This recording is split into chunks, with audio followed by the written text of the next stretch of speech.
You were on that ship. I was in occupation duty in Japan, What year was that?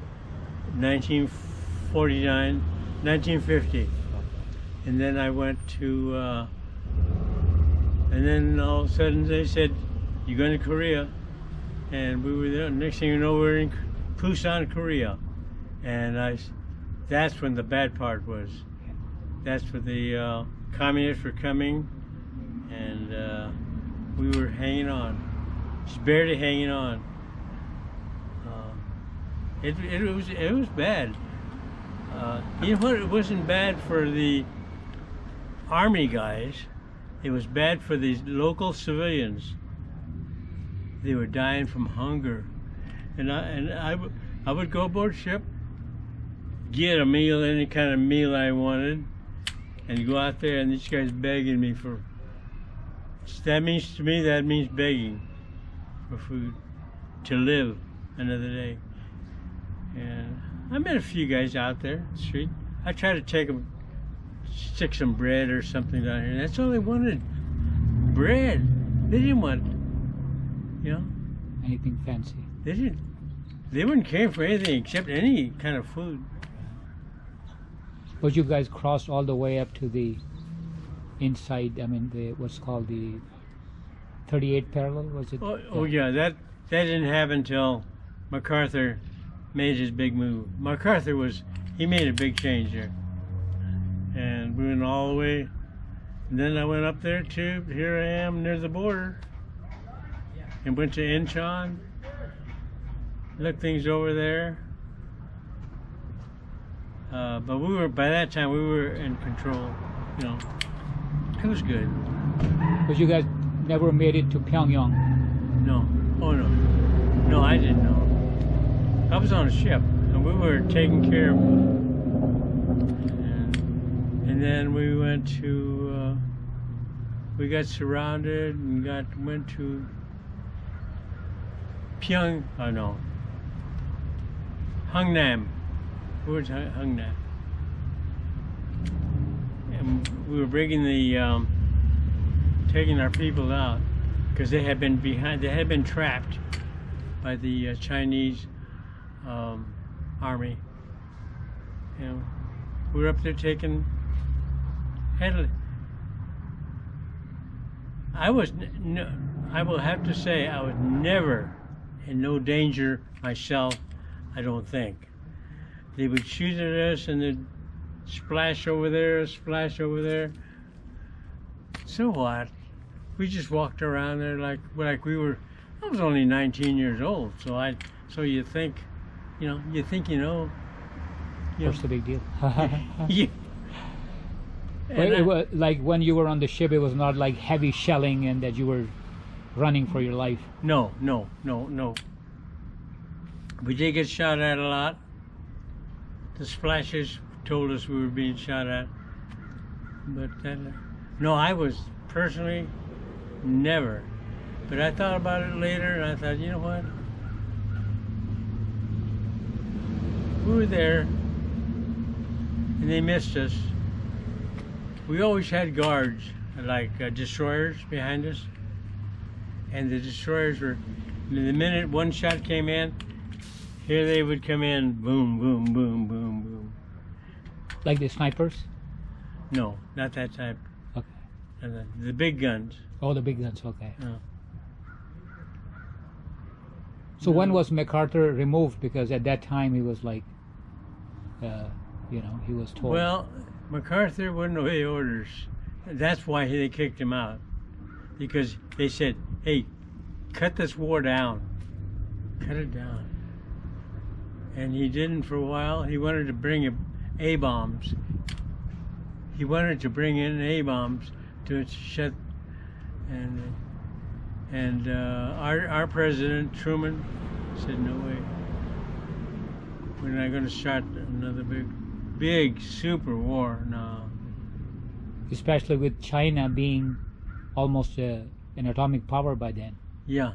So there was a danger that they would retaliate. Yeah, right. Yeah? Oh, yeah. That was the danger. Yeah. That was the I very. mean, you know, Japan could not do much. No, Japan. Japan was under our control.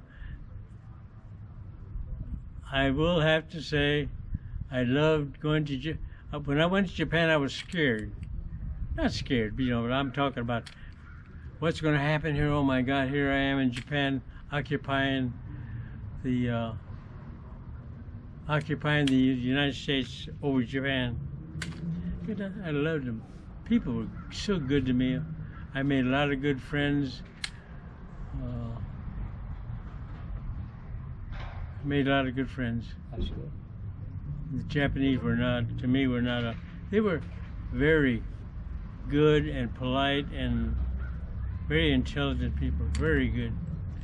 Going to Japan, you were not afraid that this nuclear fallout will somehow harm you? No. We ran Japan. We had it under, we had it under Control. Yeah. But so when did you return? 1954. Oh. We took the prisoners, our American prisoners, straight out of the prison camp, and I was in that group that took them out. There was 10 of us, and we had to stand in the spot, and the prisoners are being released by the Chinese and they had to come down a little narrow path like this, and we took them, and I had to do something. A guy would come in, and I would have to take him and put him on our ship to a safe place. So why were the Chinese releasing these prisoners? Was it like a swap?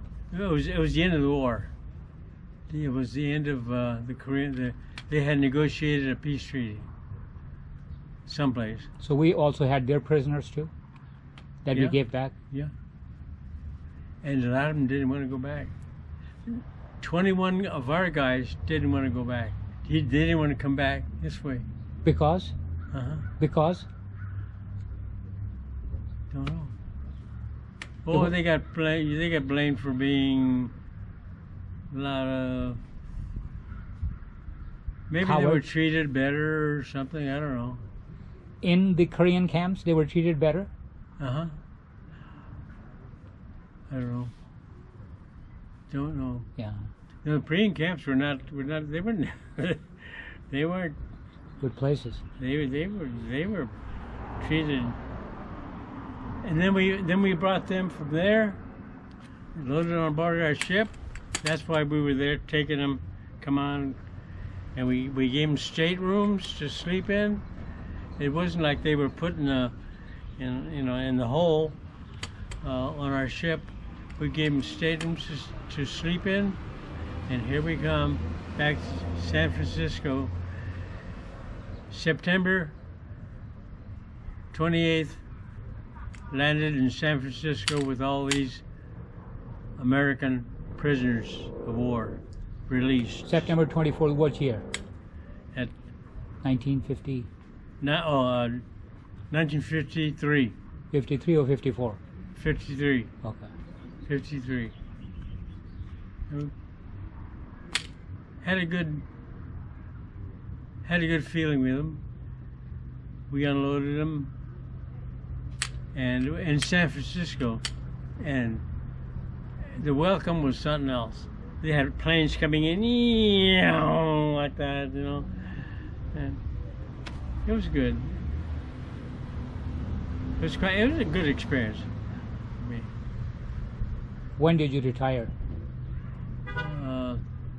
1954. Oh, right away after the war? Yeah, Oh. right away. Yeah.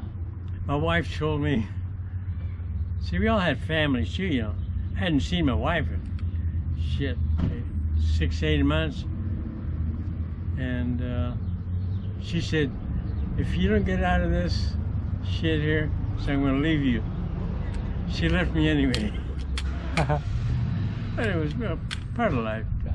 Everybody goes through that, I think, between divorces and happy times, and I just feel really lucky. I have a family that takes care of me like you can't believe. I don't have to worry about anything. I get a good pension from the military because of what I went through. I'm very good shape. Very good shape. How old are you, by the way? 91, almost 92. Very good. That's And amazing. that sounds, a lot of people live 91, but I can't find any buddies that did it with me. They're all gone. They're all gone? Yeah. I mean, a lot of them that I know, they're from this town here. They're all gone. I mean, the ones I know, they're all gone. I have a meeting every Monday. No, every Saturday out here by the by Safeways, and we get together, just bullshit, you know. It's a good feeling. But you don't have any people from the Korean War there? No, nobody. Younger people only? Vietnam. Yeah. There's no World War II guys left. Hardly They're any. gone. Hardly any. Did you ever write anything about this? No, I forgot all about it. And about 20 years ago, I'd wake up in the middle of the night and I would think about it, and it really began to bother me. And so I went back into the VA. I told them. So they gave me more pension. I don't need it. At my age, who needs, you know, all you need is good, you make sure your food, and I have a good family. I have a good family.